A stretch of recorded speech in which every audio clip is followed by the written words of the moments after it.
Welcome back to another episode of the Appetizer. As always, I'm Jalen Russell, and today we're talking about the Los Angeles Clippers. They finished off 56-26 last year, good enough for second in the Western Conference before losing in the second round of the playoffs to the Houston Rockets. Now, these guys are the easy winner for winning the entire offseason, free agency, the draft, everything.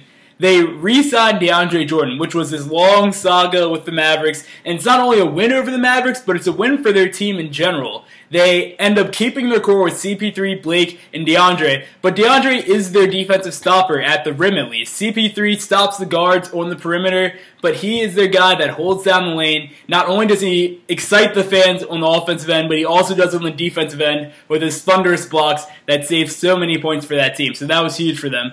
They also shored up their small forward position by signing Paul Pierce over him, having him come to them over the Wizards, which was huge just because Paul Pierce is in a very good situation with the Wizards. But instead he decided to go to the Clippers, back with Doc Rivers, which was probably a huge motivator for him, just so that he can chase a ring. And it makes sense. These guys are so close to being on the verge of winning a championship. They also signed Josh Smith and Lance Stevenson, which adds some depth to their bench, which has always been a problem. And now those two guys along with Jamal Crawford, that is one of the most intimidating benches that you will see in the NBA this year.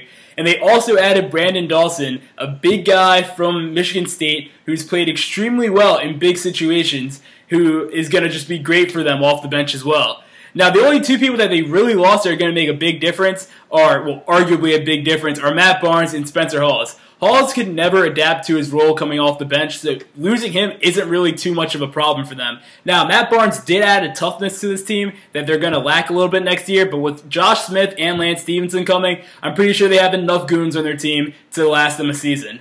Now, if they're the big winners of this offseason, don't get me wrong, but they really added a lot of pressure on their team to win a championship. They got a new GM in the last, or new owner rather, in the last 2 years. They added so much talent around them, new coach, everything, new atmosphere. They even have a new logo, new jerseys this year. Now, you've changed everything about this team, win a championship. There's nothing left to do. You just have to go out and do it. At this point, they're championship or bust.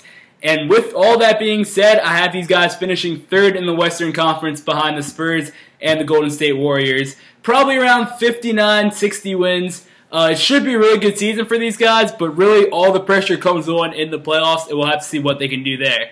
That's all I have for you guys today. Thanks a lot.